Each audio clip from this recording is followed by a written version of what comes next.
over there. Guess what's out? The new patch 1.11, 111, 1.10. The new patch is out. Runeterra got a massive bunch of changes, a whole load of nerfs, and a whole batter of really bad nerfs. And some are going to make you cry. But, you know, let's see what we're actually in with. So, Call of the Mountain continues with the latest balance updates and game leaderboards and our first single-player lab journey to the peak, which is quite interesting. I'm going to go all the way through this and see where we're actually at. And let's go. So, a lot of people were saying that Aurelion Sol is just completely... He's too big. It's too easy to get 20 on board, especially when you're in Targon. Targon Freljord is a nightmare. Yeah, I mean, it's just so easy. So they have the first change is it used to be 20 total power. Now at round end, your allies have 25 total power. Now, that to me is a good nerf. You know, he is a game-changing game ender. There's no doubt about that at all. He is fantastic in every way, shape, and form. But at the same stage, he's too easy to level up. And if you've got a leveled up Aurelion Sol, chances are you've won.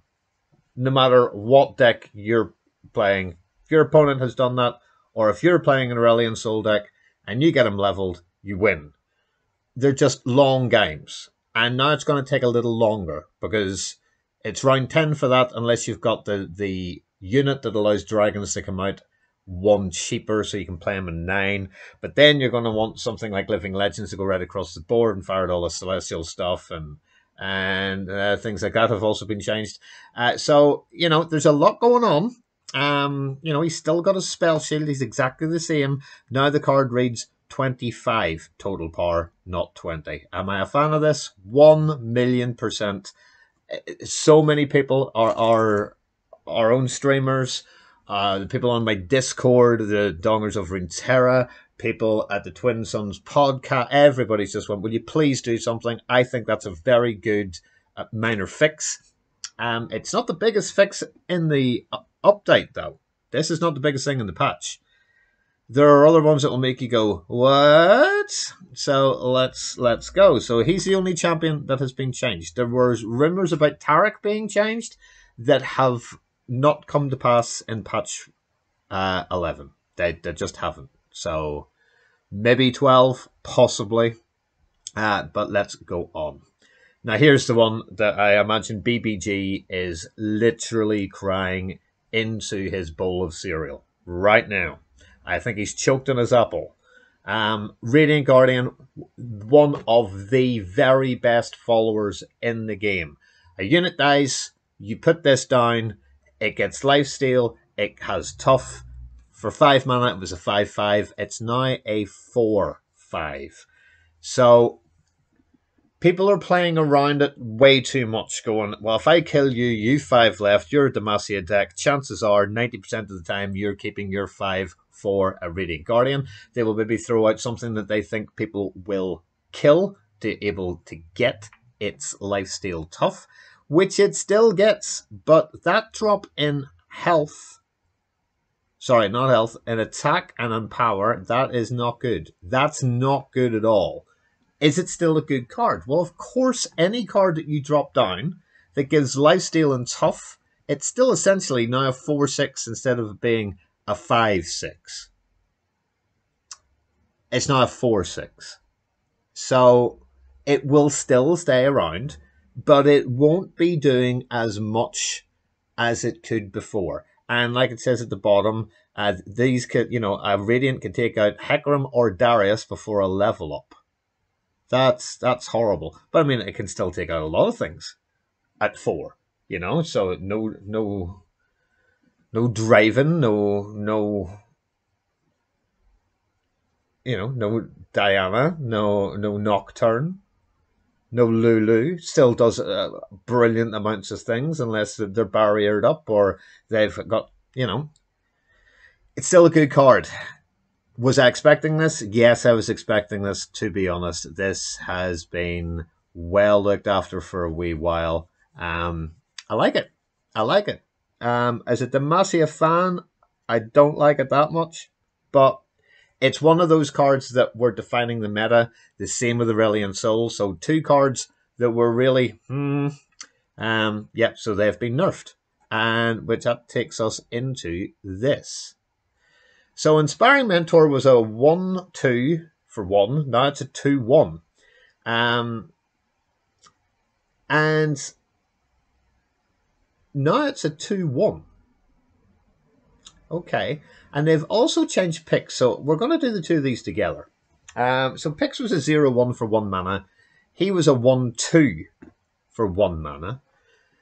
And the fact that the Inspiring Mentor grants an ally in hand +1 power on 2, any round after 2, you could drop the Inspiring Mentor down and give Pix a 1-2 start.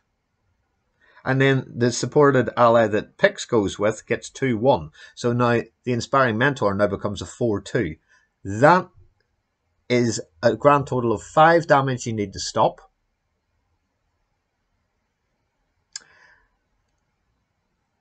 And you have to do 4 damage to stop these two. Now, if anybody's played against the AI, the Inspiring Mentor is one of those things that you give it a +1, and all of a sudden you've got some Ionian champion coming down with even more.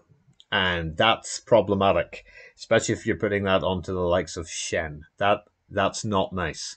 So I've never really seen a true Ionian aggro deck, really, apart from the Elusives. They're pretty damn good. So I like these changes. Pix getting an extra health. I can't see it being main decked. I really can't. It'll probably be one of these things that you're quite happy to see it if you get a 1-cost unit for free from a different card. I'm not even that sure that the Inspiring Mentor will be put into that many. I could be wrong. It's very, very cheap, so it does give you a 1-drop with a 2-1 stat. I kind of liked it as the 1-2, but the 2-1 is equally good as well. I think there are better options, to be fair, even in the 1 spot than both of these. Let me know what you guys think. I don't really see these influencing the meta that much or being put into it that much. And these are meant to be buffs, not nerfs. I can't see this being main decked at all. I really can't. This possibly, I would not put that into a deck. And my man. So like 4 or 5 months ago, I put out a deck, shared it all around the internet. It's went around the world. I think I was probably the first aggro Jack the Winner builder anywhere. And this has hurt me deeply. So he was a 5-6 for 5 mana. He's now a 5-5. So he is. I thought at the time, and I still think now, and yes, he is now in as other better deck builders than I have made things like Parrot Burn aggro and included him in Twisted Fate Swain as a more burn thing.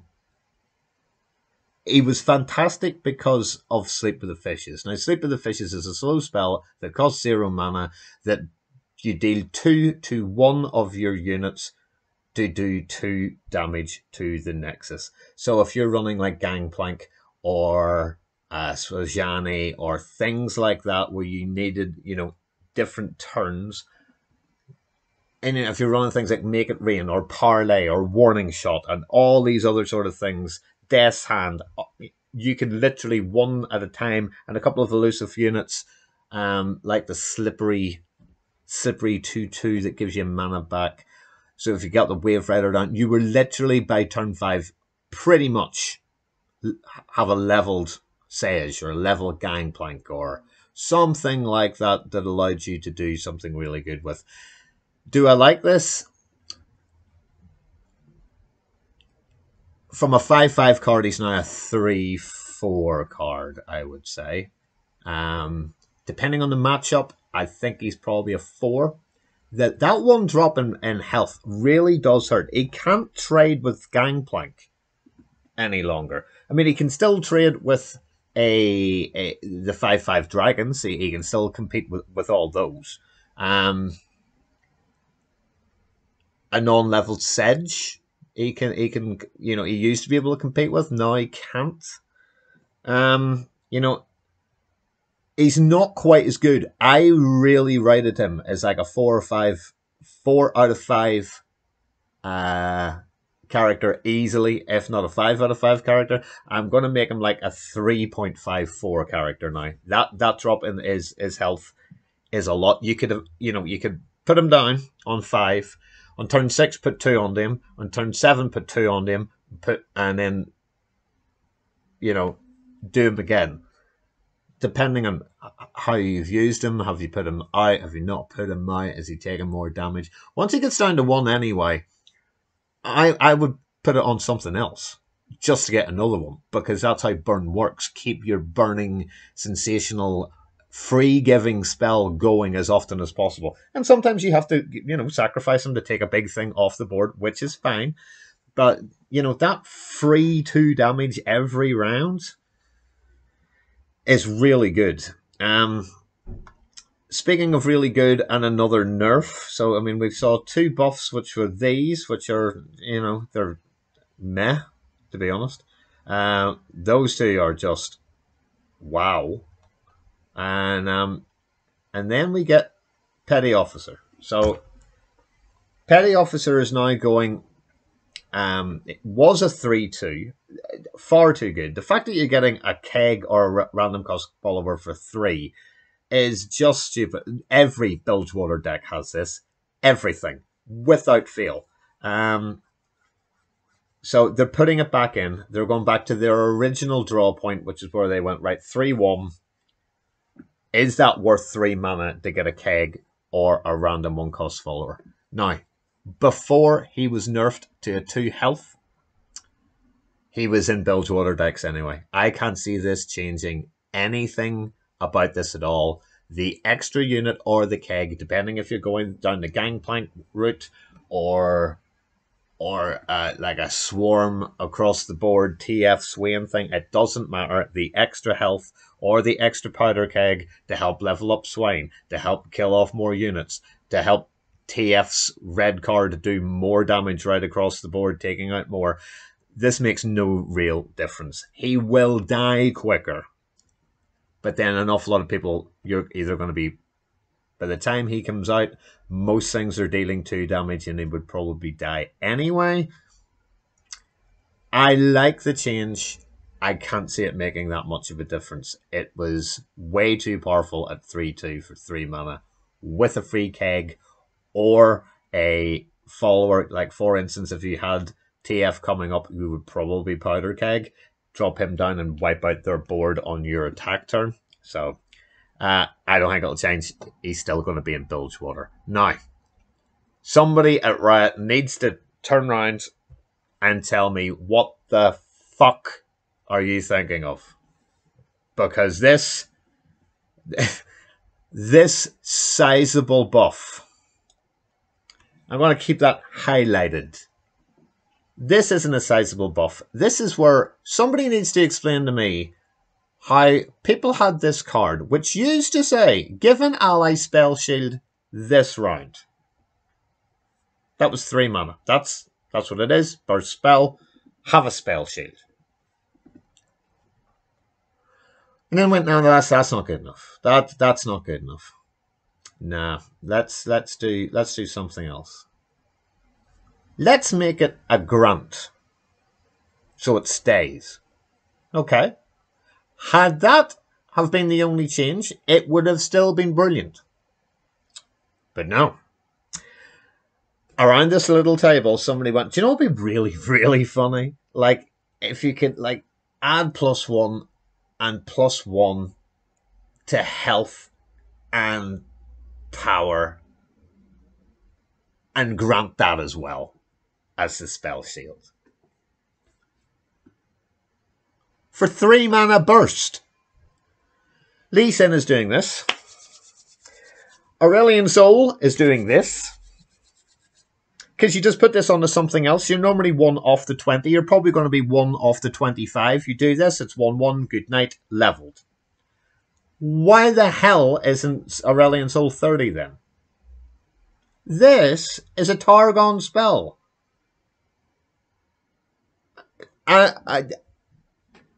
This is probably the best spell in the game for 3. You know, Get Excited's good. You know, that's a really good spell. Flash of Brilliance, right up there as a really good spell, as it's now went back to costing 3, refill 3 mana. Weimerhai loves it. I don't understand how somebody went, do you know what, that's really good for our game. Let's put that in. I guarantee you this will go right back to what it was in the next patch. So many people will be complaining about Bastion that I've already put it into every single Targon deck as a 3 of that I have in the game. It's bustedly good. It is the Grant 1-1 and Spell Shield. I mean, oh my god. Oh my god. Playing this on Taric, playing this on Lee Sin. Oh my god. It's brilliant. It's absolutely brilliant. And ladies and gentlemen, if you play Legends of Runeterra and you have any Targon decks, take the 3 cards or a couple of cards out. Even if you're only going to put 2 in, put 2 in this card. Just get it. It's green, it's a common, it's the cheapest card in the game. This should be at least an epic because it's that damn good now. This is the most mana efficient spell you will ever have. Lee Sin, Aurelion Sol, everything. Everybody wants some of this. You're running a Targon deck, this should be the first thing you type into the top bit is Bastion and get 3 Bastions. I can't say anything else like that. It's just phenomenal. Absolutely phenomenal. The one underneath, though, I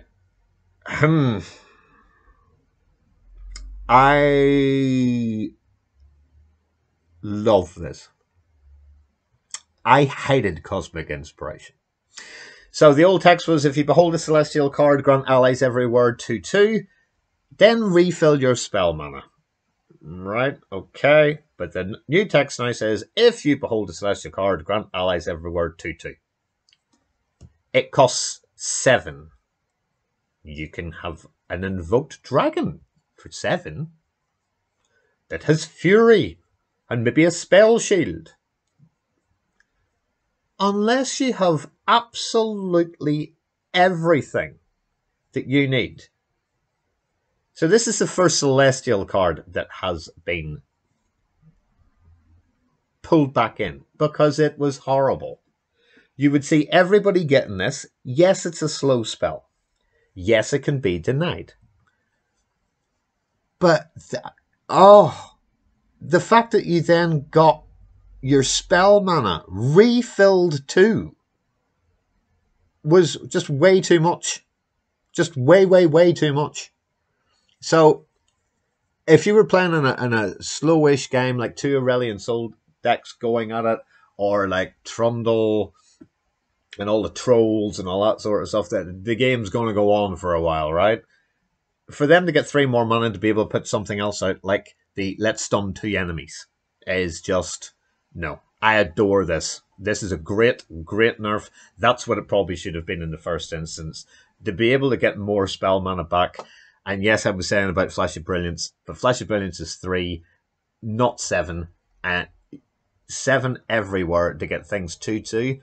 Put this into perspective. Sunburst and the 5-cost Daylight spell that gives you 2/2 and then affects all the others costs 5. That costs 5. They're saying you need a Behold a Celestial card. This is only really good in Targon decks, because that's what it is. It's a Targon, and it has to be somewhere where you've got a Celestial card as well. So this is a whole invoking deck. I think it was an NPA experience. Now I think that's going to disappear. I can't see anybody playing this at 7. It's just not worth it.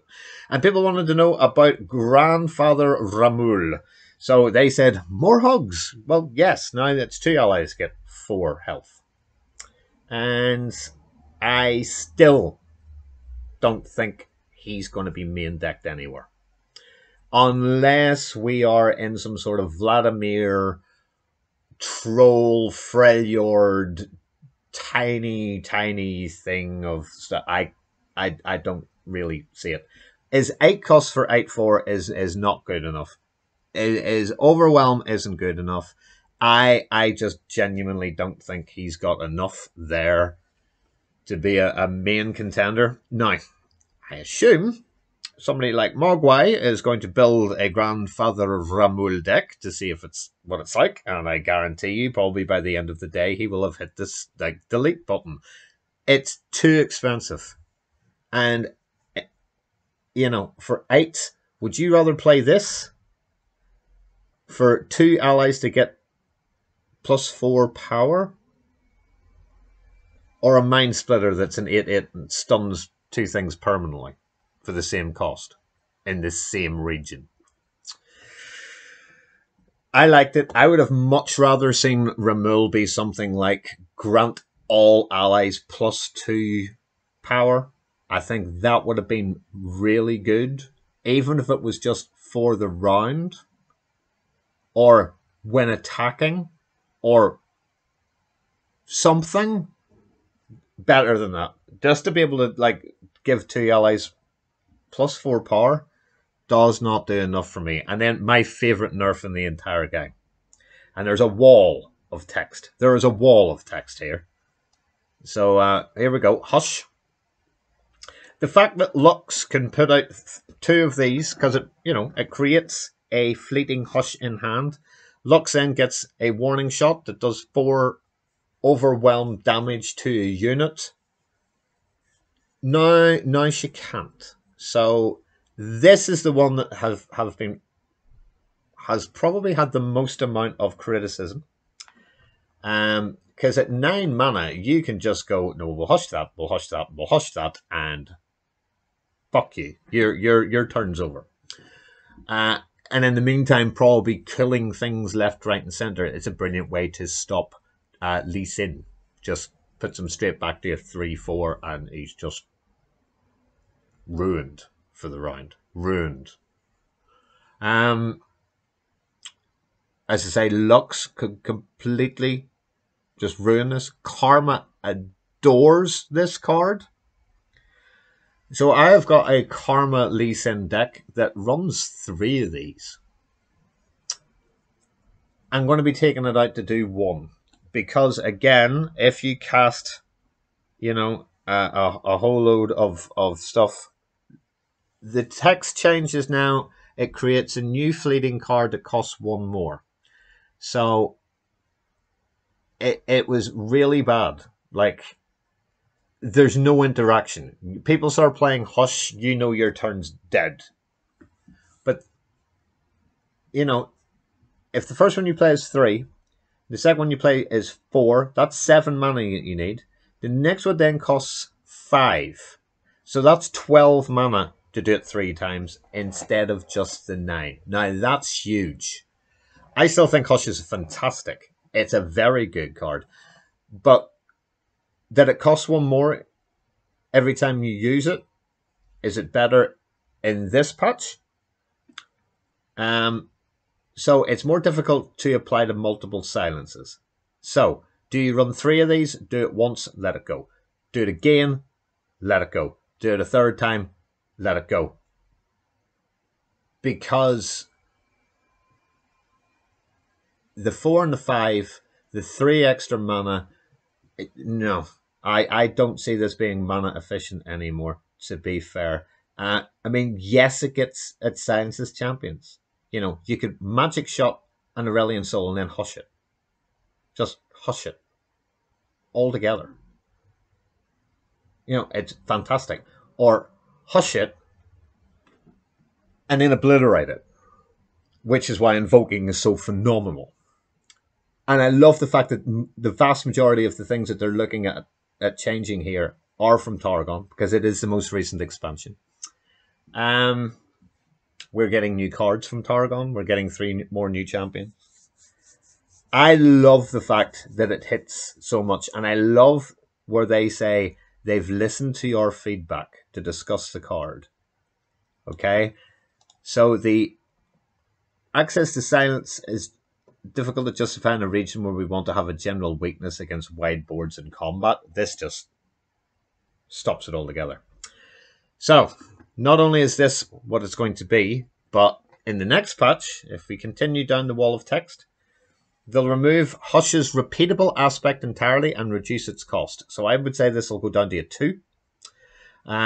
It should focus Hush on its core intended function and generally reduce frustration when playing against it. And they're also incorporating our learnings in the design work for future Targon cards. So they wanted Targon to go, oh, hell. And, you know, they want to have a general weakness against wide boards in combat for Targon. This just goes, nope, no, no. And if you're playing Demacia on curve and you've got a Garen and you've got a Genevieve and you've got, say, a second Genevieve, or you've got Ezreal and Karma, Ezreal's now leveled, and you just go, oh, okay, it's burst speed, Hush, class. No, you're not doing anything. Oh, look, you've got Karma. No, you're not doing that either. So it completely just shuts down the best bits about champions. I like it. I think that the increase in cost in this patch is excellent. I think the reduction of it, and it can't be repeated, I think that's where Hush should be. So I'm delighted with that altogether. And then the last one is the Mountain Goat.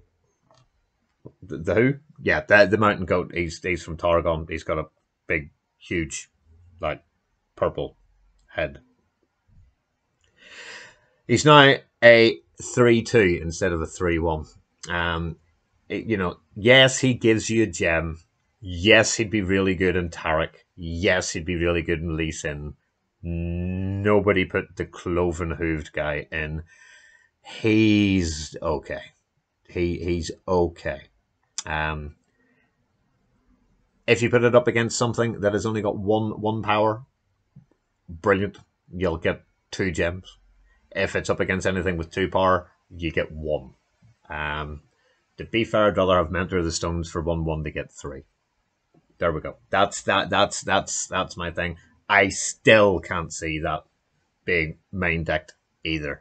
So overall, I think there's an awful lot of good things in here. Aurelion sold at 25, brilliant. Radiant Guardian a 4-5 instead of 5-5. 2-1 from 1-2. 0-2 from 0-1. 5-5 from 5-6. 3-1 instead of 3-2.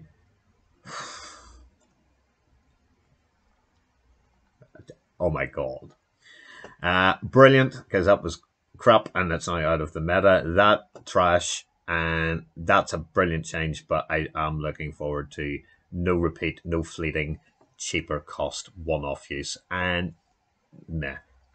Overall, I like the changes that they did. Apart from Bastion. Bastion's just, I can't believe that in the slightest. I really can't.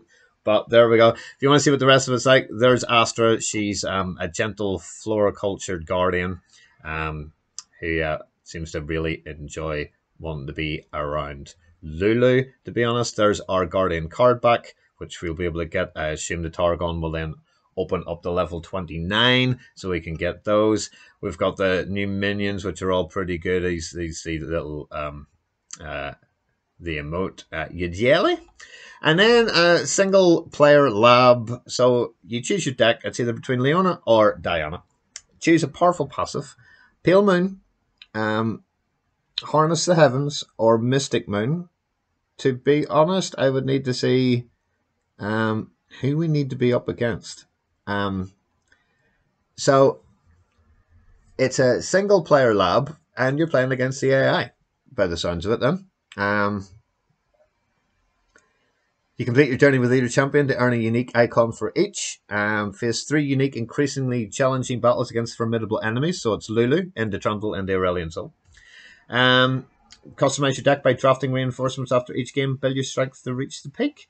In-game leaderboards are now in here, so you'll be able to see like who is top in your region on your shard, who's on the rise, who's on the fall. So it's a part of the competitive feature set. So the friends leaderboard is an early step to let you know where your mates are. To be fair, at the minute that looks like points. That's in Masters, for instance. So that's pretty good. Expeditions, I'll find they're doing stuff in Thai. Um, Thunderporo can now correctly receive Spell Shield of Fury from its plunder. Scrapshot now tosses. Arbiter of the Peak gains reduction from targeting units. Fix an issue where volume sliders are not set to correct level and where expedition loadouts wouldn't save. Thank you, Dylan Buckner, communications lead. That's pretty good. That is the patch 1.11. Thank you very much. My name is Sith Holocron. I hope you enjoyed it. Enjoy the new update, and until the next time, take it easy. Catch you around. Bye. Dongers out.